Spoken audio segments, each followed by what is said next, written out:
Com apenas um dedo, você abre a porta do mundo para a informação verdadeira, objetiva e sem censura. Com apenas um dedo, você se junta a esse compromisso. Você vê o resultado de nosso trabalho, a sua nova visão do mundo. Mundial Telenotícias Brasil.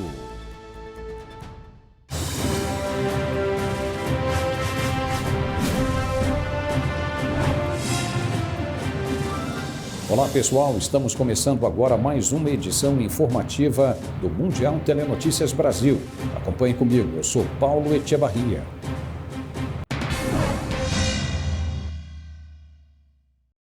O Estado-Maior-Geral das Forças Armadas Ucranianas disse que há possibilidade de mísseis e ataques aéreos contra a Ucrânia a partir do território da Bielorrússia. De acordo com as informações oficiais das Forças Armadas da Ucrânia, a Rússia está concentrando o foco na captura de Mariupol e preparando ofensiva nas partes orientais da Ucrânia.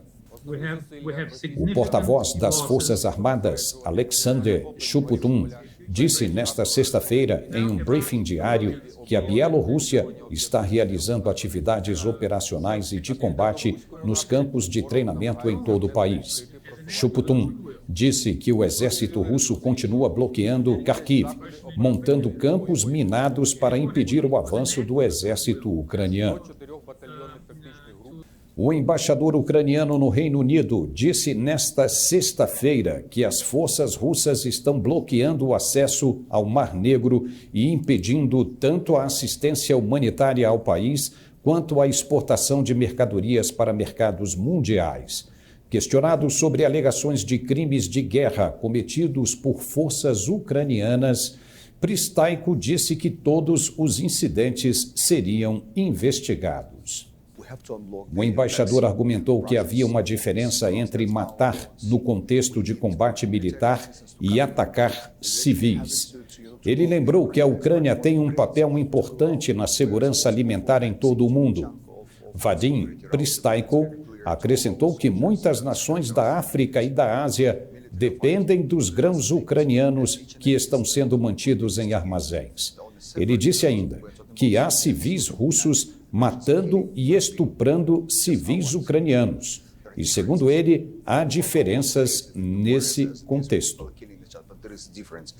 Uma semana se passou desde que as forças russas levantaram o cerco em Chernihiv, recuando para o norte da Ucrânia através da fronteira.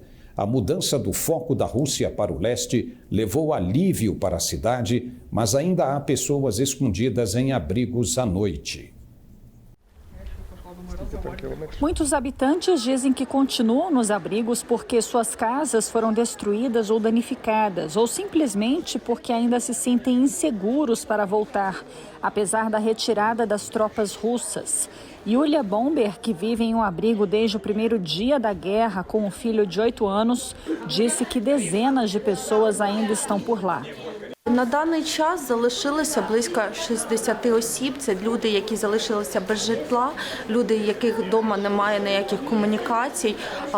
На самий пік, коли був епіцентр, тут знаходилося біля 600 чоловік. Тут люди спали просто на проході. A cidade de Chernihiv foi palco de alguns dos combates mais pesados desde o início da invasão. Perto da fronteira norte com a Bielorrússia, foi cercada e isolada por semanas. Grandes áreas nos limites da cidade, onde os ucranianos tentaram impedir o avanço dos russos, agora estão devastadas. Щоб це закінчилося раз і назавжди, щоб це більше не повторилося. Це одне єдине бажання. O presidente ucraniano Volodymyr Zelensky disse que os eventos em Borodianka, uma das cidades ocupadas pelas forças russas, são muito piores do que Bucha, com ainda mais vítimas. Ele afirmou que equipes de resgate começaram a cavar os escombros em Borodianka, a noroeste de Kiev. Zelensky previu que descobertas mais horríveis seriam feitas nos próximos dias, depois que as forças russas em retirada deixaram prédios esmagados, ruas repletas de carros destruídos e baixas civis crescentes que atraíram a condenação em todo o mundo. O presidente sugeriu que os horrores de Bucha podem ser apenas o começo e questionou o que acontecerá quando o mundo souber toda a verdade sobre o que os militares russos fizeram em Mariupol. Lá, segundo Zelensky, em quase todas as ruas aconteceu o que o mundo viu em Bucha.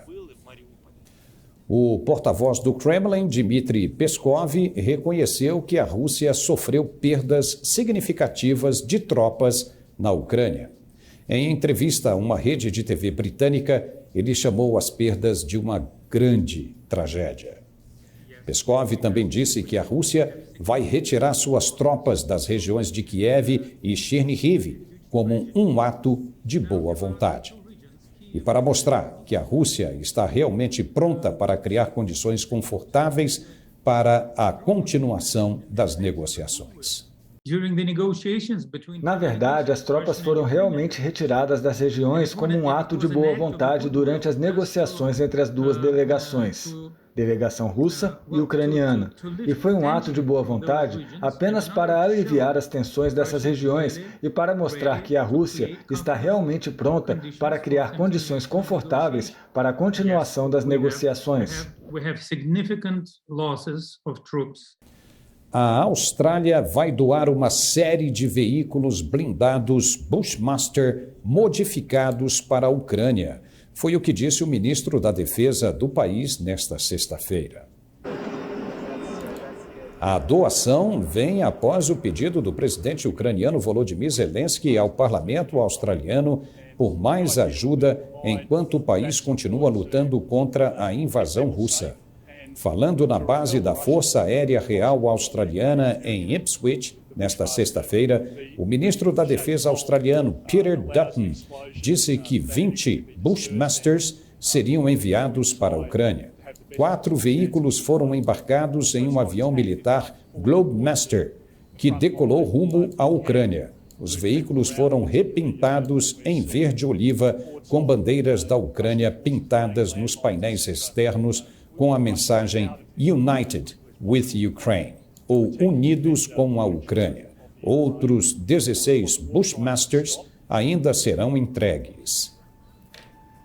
Dezenas de simpatizantes e trabalhadores de um partido de oposição no Paquistão comemoraram nesta sexta-feira o veredicto da Suprema Corte para restaurar a Assembleia Nacional. O tribunal bloqueou a tentativa do primeiro-ministro Imran Khan de permanecer no poder, determinando que a decisão dele de dissolver o parlamento e convocar eleições antecipadas era ilegal. A decisão prepara o terreno para um voto de desconfiança dos legisladores da oposição, que dizem ter apoio suficiente para derrubá-lo. Multidões de trabalhadores e simpatizantes do Partido Popular do Paquistão se reuniram na cidade de Karachi após o veredito, agitando bandeiras, dançando e distribuindo doces enquanto comemoravam a decisão. As pessoas estão livres agora. O veredito da Suprema Corte é uma vitória para o povo que respeita a Constituição. A decisão seguiu-se a 4 dias de audiências do Tribunal Superior sobre a crise política. Khan tentou contornar o voto de desconfiança, acusando os oponentes políticos de conspirar com os Estados Unidos para derrubá-lo. Os legisladores provavelmente vão se reunir neste sábado para a votação, e a oposição diz ter os 172 votos necessários na casa, de 342 assentos, para destituir Khan, depois que vários membros do próprio partido dele e um parceiro importante da coalizão desertaram.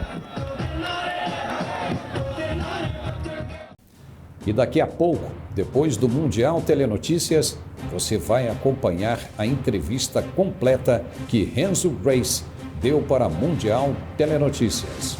Vamos ao rápido intervalo e já voltamos.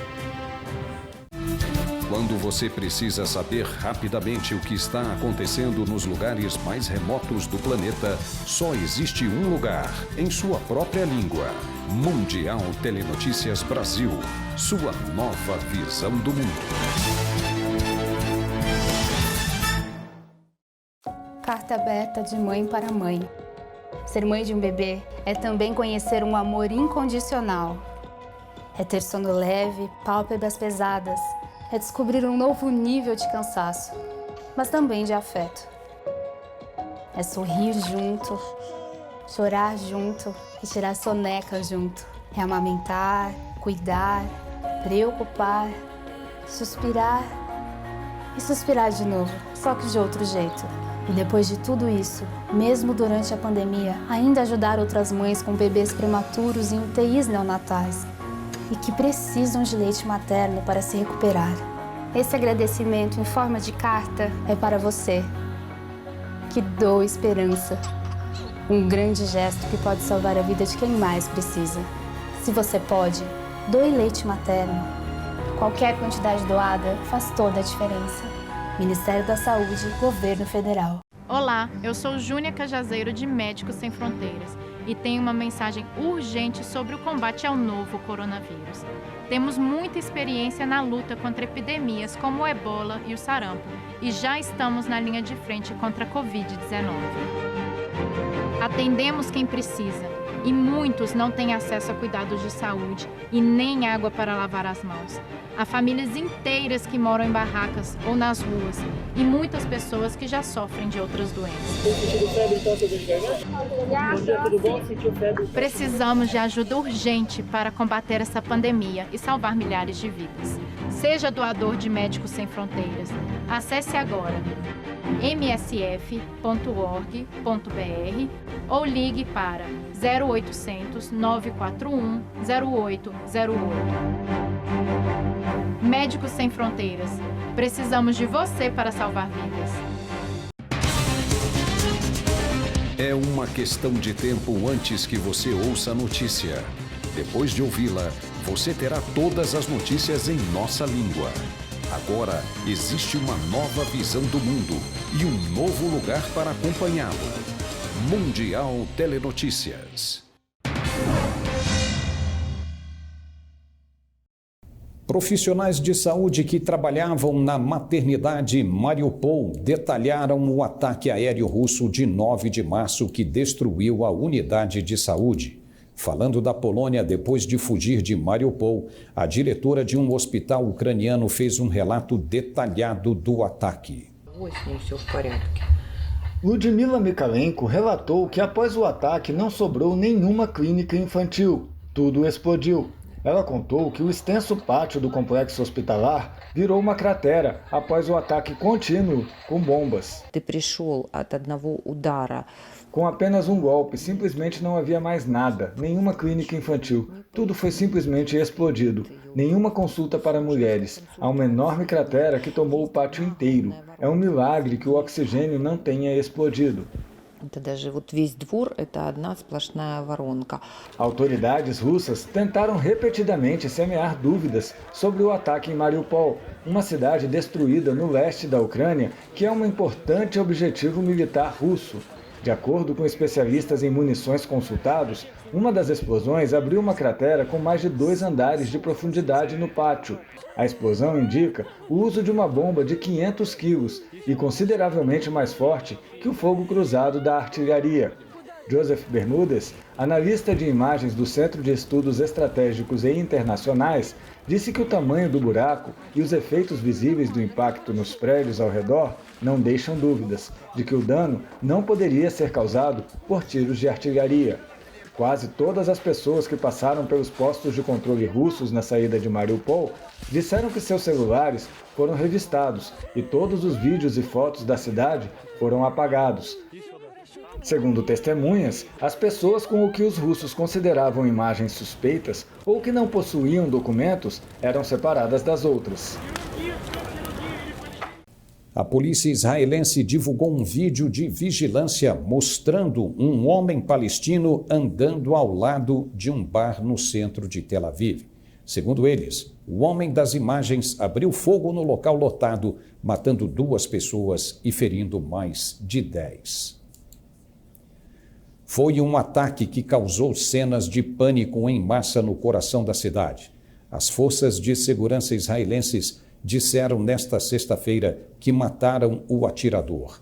Eles informaram que o agressor foi rastreado após uma caçada noturna e morto em uma troca de tiros perto de uma mesquita no bairro de Jaffa, em Tel Aviv.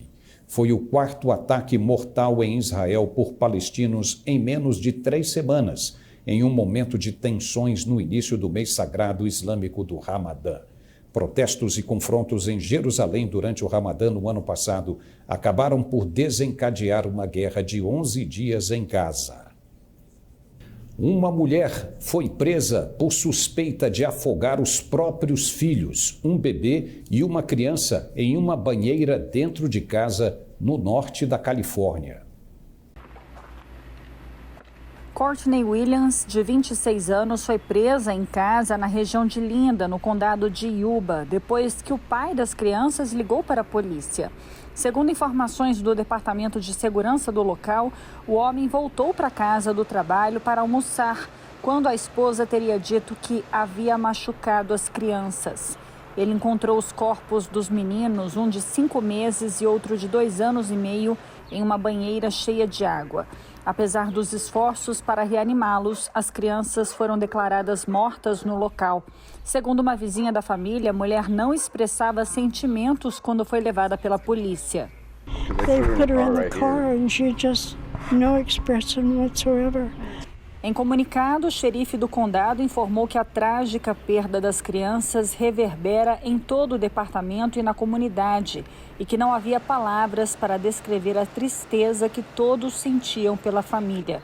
As autoridades seguem investigando o caso. O presidente da China, Xi Jinping, entregou nesta sexta-feira prêmios aos participantes dos Jogos Olímpicos e Paralímpicos de Inverno de Pequim.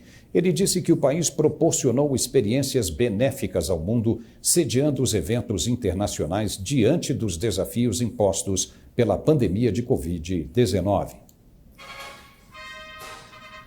Xi Jinping também disse que a política de Covid-19 da China resistiu ao teste durante os Jogos. Os Jogos Olímpicos de Inverno de 2022 foram realizados de 4 a 20 de fevereiro em 3 zonas de competição em Pequim, no subúrbio da cidade de Yanqing e na cidade de Zhangjiakou. Os Jogos Paralímpicos aconteceram de 4 a 13 de março. Todos os participantes e jogos foram mantidos dentro de um circuito fechado anti-Covid, aplicado pelo governo da China para impedir que o vírus se espalhasse dentro do país. O multicampeão de jiu-jitsu brasileiro Renzo Gracie está lançando um livro sobre sua vida de lutador. O livro se chama Renzo Gracie, Uma Vida Heróica, e pode ser encontrado em qualquer livraria. Ele conversou com a gente sobre o livro e a vida de lutador. O livro está fantástico. E o japonês aqui? Essa é a minha foto favorita. Ah, é? Eu tô com o braço quebrado ali já. Você chegou a quebrar? Tá quebrado, E a melhor parte é porque minha vida inteira eu pensava, eu nunca vou bater, eu nunca vou desistir numa luta. E eu não sabia, porque nunca ninguém tinha me pego. Então, nesse caso aí, ele pegou, meu braço saiu, estava fora, o cotovelo, e o juiz falou, teu braço está quebrado, vamos parar? Eu olhei, eu me lembro olhando no relógio, eu falei, não, isso acontece toda hora, não tem problema não. Pensando, se passar esses 15 segundos, eu boto o braço de volta e brigo mais um round. E agora nós vamos conversar com o professor Gilmar Oliveira, que também participou da entrevista com o Renzo. A Mundial Telenotícias vai lançar em breve um super programa chamado Da Branca à Preta, e o professor Gilmar será um dos apresentadores do programa. Olá, professor, muito bom estar contigo novamente. Eu gostaria que você falasse um pouco sobre esse programa que nós vamos começar em breve, o Da Branca à Preta. Vai lá. Olá, Paulo. Tudo bem, Paulo Echevarria? Rapaz, vamos fazer esse programa aí, cara. Vamos fazer o negócio acontecer. É um programa direcionado para o mundo da luta, entendeu? Não só direcionado apenas ao jiu-jitsu, mas a luta em geral. Claro que o foco maior é para a arte suave, né? E vamos estar trabalhando em cima de entrevistar pessoas importantes, como o professor Pascoal, como o Renzo Grace, que já foi feita a prévia da primeira entrevista. Vamos estar falando não só do faixa preta, mas do início, de como é difícil um faixa branca iniciar e chegar até a faixa preta. Muitos param pelo meio do caminho. E buscar bastante essa vertente, que eu acho que ela sobra um pouco. As pessoas falam muito de posições, falam muito de campeões, e os futuros campeões o pessoal esquece, entendeu? Então a gente vai estar, por isso mesmo que o nome do programa é Da Branca à Preta. A gente vai estar abrindo espaço para esse pessoal que está iniciando, entendeu? Mostrar as academias, não é direcionado a uma equipe, é para todas as equipes, entendeu? E mostrar como é o início, como se pode portar o atleta, questão de patrocínio, como ele vai chegar até uma faixa preta e fazer um aparato geral da vida dos atletas, dos praticantes de artes marciais em geral, mas com foco maior para o jiu-jitsu. Legal, muito bacana. E o que você achou da entrevista com o Renzo Grace? Maravilhoso. O cara é um gentleman, né, cara? Assim, não tem o que falar. O Renzo Grace dispensa comentários, ele dispensa apresentações. É um cara, assim, que é fácil entrevistar ele, é fácil conversar com o Renzo. Ele parece que já te conhece há 10 anos. É fácil falar com o Renzo.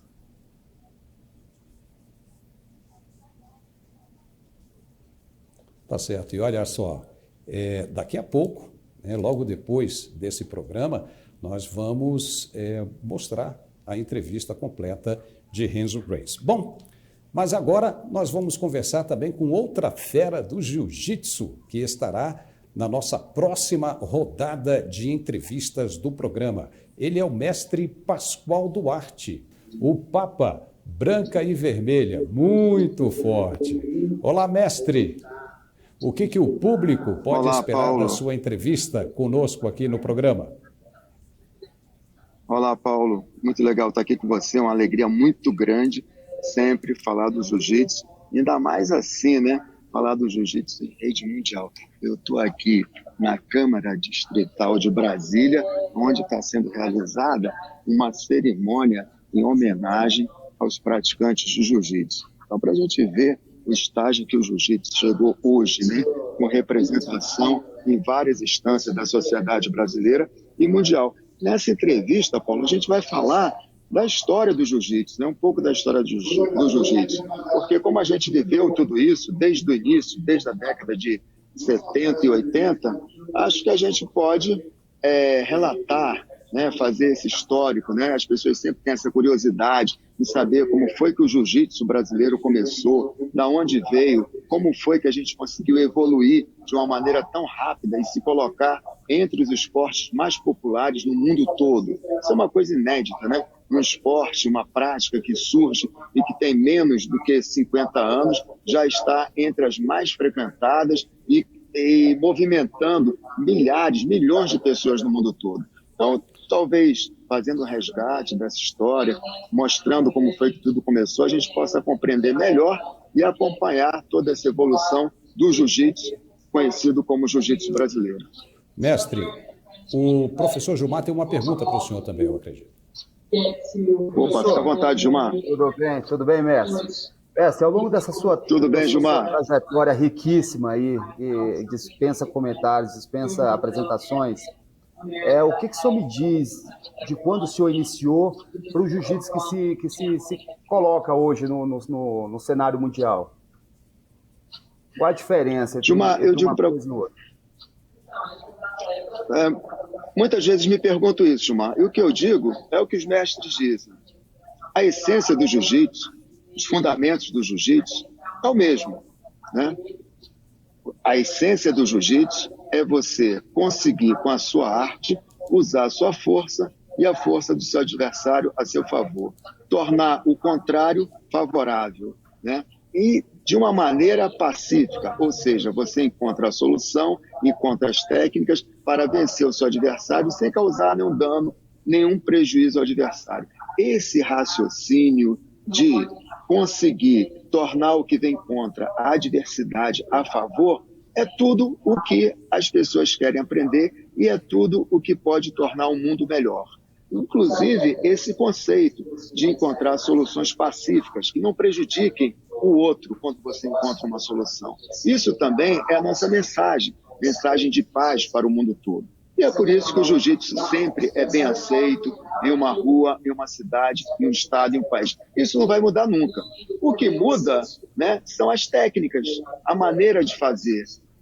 O jiu-jitsu permite muita criatividade, assim como na música. Na música são 7 notas musicais e a capacidade de se fazer canções, músicas, é infinita. Então você imagina o corpo que não tem só 7 movimentos, né? São centenas de movimentos. Então você imagina que a criatividade, os movimentos, as técnicas são infinitas. E isso as pessoas vão acrescentando, vão modificando, isso sim muda. Agora, a essência, que é o melhor do jiu-jitsu, isso aí vai ser sempre essa, né? Tá certo, a maneira pacífica de encontrar soluções. Tá certo. Professor fazer mais uma pergunta, professor Gilmar. Queria fazer mais uma pergunta para o mestre. Quer fazer mais uma? Então vai adiante, faça aí. Quero fazer mais uma. A gente sabe que ao longo da nossa trajetória, né, mas o senhor que tem uma trajetória riquíssima, a gente passa por muito percalço, muito altos e baixos. Em alguma vez, em algum momento na sua vida, já que o nome do programa até enfatiza isso, que é da branca a preta, o senhor em algum momento da vida pensou em parar? Pensou em parar e Gilmar, com certeza. Com certeza, os obstáculos existem, as resistências existem. Agora, isso é um dos valores que a gente aprende no jiu-jitsu, né? Quando você é um faixa branca, um faixa azul, um faixa roxa, e é um faixa preta, que você está treinando, muitas vezes no treino, você é, como a gente diz, amassado, né? Você é amassado. Então, aquela pressão toda que você sofre ali no treino, aquele amasso que você sofre ali no treino, quando você vai para casa, você se alimenta, você dorme, você desamassa. Isso é o que a gente chama de resiliência. É a capacidade de sofrer a pressão e depois retornar ao seu estado normal, ao seu estado natural. E com isso, você se torna uma pessoa capaz de ser resiliente, de superar os obstáculos, né? E encontrar sempre o melhor caminho para viver bem. Então, o jiu-jitsu, ele é sempre, na verdade, uma maneira, um meio de você aprender a viver conforme a vida lhe proporciona obstáculos e facilidades. E você vai encontrando seu caminho na vida e vai se tornando uma pessoa feliz. O jiu-jitsu, na sua essência, ensina a melhor forma de se conduzir na vida. Tanto para você viver bem, como para proporcionar para as outras pessoas também uma maneira melhor de se viver. Então, os obstáculos existem. A gente pode até pensar em desistir, mas a gente sempre continua. Professor Pascoal, olha, não vamos falar tudo não, né? Não vamos estragar a surpresa da entrevista, vamos deixar por aqui. Nós agradecemos bastante a sua participação aqui no Jornal da Mundial Telenotícias. Obrigado, professor Gilmar, e obrigado, professor Pascoal. Obrigado, Paulo. Obrigado, Paulo. Sempre uma alegria muito grande estar aqui com vocês. E agora vamos fazer mais um intervalo. E não se esqueça, hoje, logo depois do Mundial Telenotícias, nós vamos ter a entrevista completa de Renzo Grace. Não perca. Até já. A melhor alternativa de notícias internacionais em português. Mundial Telenotícias Brasil. Foi-se um abraço, ficou a saudade de um grande amor. Oh, oh, oh, na família um sentimento maior que a dor. Decisão que muda a vida da gente. Emoção que se vê no olhar. Deixa a vida dar vida, se transformar. Esperança que a gente sente. Oh, oh, deixa o mundo todo saber. Para o amor florescer. Deixa a vida continuar. Oh, oh, diz pra todo mundo saber. Para o amor florescer. Deixa a vida continuar. Vamos lembrar de avisar e respeitar, hein? Com a doação de órgãos, muitas vidas se transformam. Seja um doador, converse com a sua família. Ministério da Saúde, Governo Federal, Pátria Amada Brasil. Preparados, sempre em prontidão. Os militares brasileiros estão prontos para defender o país. Integrando as ações das Forças Armadas, o Ministério da Defesa garante a soberania nacional, promove inovação tecnológica e, nos momentos críticos, assegura a assistência que o país precisa. Ministério da Defesa, 22 anos integrando forças pelo Brasil. Agora existe uma nova visão do mundo e um novo lugar para acompanhá-lo. Mundial Telenotícias.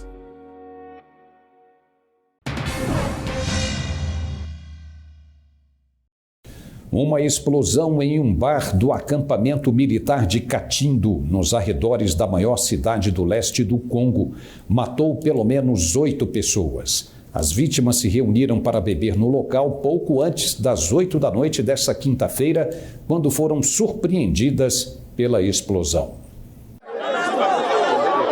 Testemunhas no local disseram que uma granada causou a explosão, mas não houve confirmação oficial imediata das autoridades. Os moradores dos arredores ficaram muito assustados. Hapa tulikuwa tuko kunyumba tunasikia tu ase bombe na explosive mais sijui kama ni ase grenade na explosive atueleka ni akeshie tunakuta deja dada iko ku gari tunatapeleka ku morgue si tunatuma maiti iko ku gari tunapeleka ku morgue tu tunarudia kunaishi. O acampamento militar fica a cerca de 5 quilômetros do centro de Goma, uma cidade perto da fronteira com a Ruanda, que abriga uma grande presença de missão de paz da ONU. A explosão ocorre em meio à crescente violência no leste do Congo, atribuída a militantes com ligações a organizações extremistas islâmicas.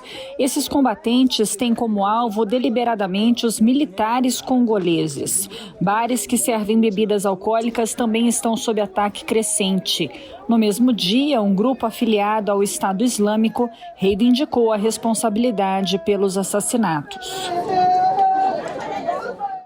Inundações devastadoras continuaram a causar estragos no estado australiano de Nova Gales do Sul nesta sexta-feira. Um homem morreu em Cobbitty, a sudeste de Sydney, quando o carro em que ele estava ficou submerso nas águas. A mídia local informou que a região de Sydney foi gravemente atingida, com mais de 2.000 pessoas sendo removidas de onde moram. O escritório de meteorologia disse que a chuva diminuiria nesta sexta-feira depois que Sydney atingiu a média anual de chuvas em apenas 4 meses na quinta-feira. Milhares de manifestantes foram às ruas em Lima e nos arredores da capital peruana, dando continuidade a um ciclo de dias de inquietação, às vezes terminando em protestos violentos contra o aumento dos preços dos combustíveis e dos alimentos. Apoiadores do presidente Pedro Castilho estão exigindo que o Congresso seja fechado 2 dias depois que ele suspendeu o toque de recolher na capital do país para reprimir os crescentes protestos. Parlamentares da oposição classificaram as medidas de emergência como ilegais. Caminhoneiros e outros trabalhadores do transporte protestaram e entraram em greve pelos preços dos combustíveis e alimentos, bloqueando algumas rodovias importantes do país. Que el gobierno tenga un plan o una fórmula que enfrente la crisis, que enfrente la inflación. Y eso lamentablemente no está sucediendo y no lo tiene. Es importante que el gobierno rectifique. Es importante que el gobierno enmiende caminos. Alguns protestos resultaram em mortes, queima de postos de pedágio e até saques. Em discurso, o próprio presidente Castilho confirmou seu apoio à liberdade de expressão, mas pediu calma. Una vez más, y quisiera pedir no solamente disculpas, sino también expresar mis condolencias a estas familias que en estas reyertas han perdido la vida. Y felicito a los dirigentes y a los manifestantes que salen a las calles y a las plazas, como siempre lo han hecho conmigo. Y siempre he acompañado estas luchas, defendiendo el agua, defendiendo la vida, la educación, pero de la mejor manera, no tomando piedras, no bajando ladrillos, no cogiendo un cuchillo, no tomando un arma. O presidente viajou para a cidade de Huancayo para uma reunião destinada a enfrentar os protestos e o mal-estar. Autoridades sul-coreanas confirmaram nesta sexta-feira que Pyongyang está demolindo um hotel de propriedade sul-coreana. O local, em um resort norte-coreano, foi um dos últimos símbolos da união entre os dois países. O porta-voz do Ministério da Unificação, Cha Deok-cheol, disse que Seul lamenta fortemente o desmantelamento unilateral da Coreia do Norte do hotel. Ele pediu ao Norte que voltem a negociar para resolver desacordos sobre as propriedades sul-coreanas no local. A Coreia do Sul construiu dezenas de instalações no resort Diamond Mountain, na Coreia do Norte, para acomodar o turismo de seus cidadãos durante um alto período de engajamento entre os rivais na década de 90. Mas o líder norte-coreano Kim Jong-un, em 2019, chamou as instalações sul-coreanas de ruins e ordenou que fossem destruídas após meses de frustração com a falta de vontade de Seul em desafiar as sanções lideradas pelos Estados Unidos que impediram a retomada das viagens. A autoridade número 2 do executivo de Hong Kong, John Lee, que está tentando se tornar o próximo líder da cidade, disse nesta sexta-feira que foi dispensado das funções. Ele acrescentou que em breve informará o público sobre seus próximos movimentos políticos. John Lee, um firme defensor de uma repressão apoiada por Pequim contra ativistas pró-democracia, disse que o governo central aceitou a renúncia dele como secretário-chefe de administração. Isso abre caminho para que ele faça um pedido formal para ser nomeado presidente executivo de Hong Kong. Lee, que é visto como o candidato favorito de Pequim para o cargo de chefe do executivo, é um defensor da Lei de Segurança Nacional da cidade, que é usada desde 2020 por Pequim para oprimir ativistas pró-democracia, apoiadores e mídia. A lei mina as liberdades prometidas a Hong Kong na transferência da soberania da cidade para a China pela Grã-Bretanha em 1997. A nomeação dele para liderar a cidade semi-autônoma pode aumentar ainda mais a supressão de direitos pretendida por Pequim. E a primeira-ministra da Nova Zelândia, Jacinda Ardern, disse que está observando a situação no Sri Lanka e aguarda mais informações sobre a situação do país. O Sri Lanka está enfrentando a pior crise econômica em décadas e sofreu meses de escassez de combustível e outros itens essenciais.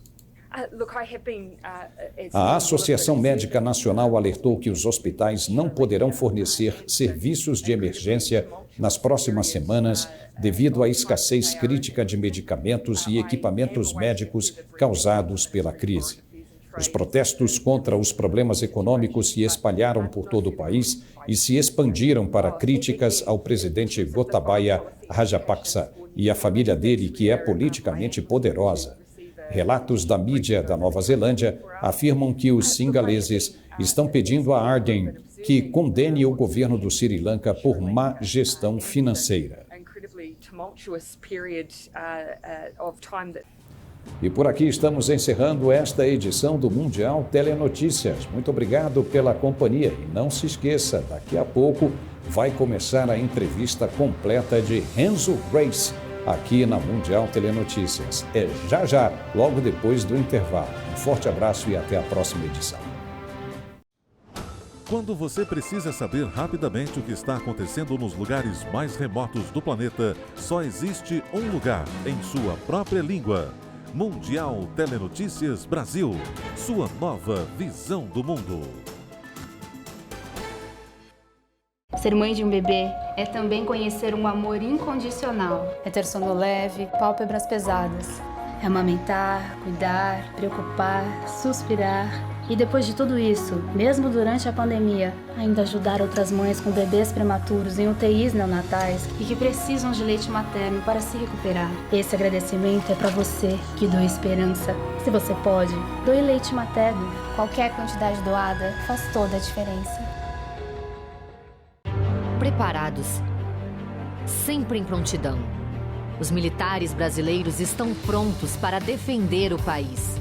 Integrando as ações das Forças Armadas, o Ministério da Defesa garante a soberania nacional, promove inovação tecnológica e, nos momentos críticos, assegura a assistência que o país precisa. Ministério da Defesa, 22 anos integrando forças pelo Brasil. O jornalismo tem uma cara nova e você, um novo lugar para acompanhá-lo. A melhor maneira de ver o mundo mais perto. Mundial Telenotícias Brasil.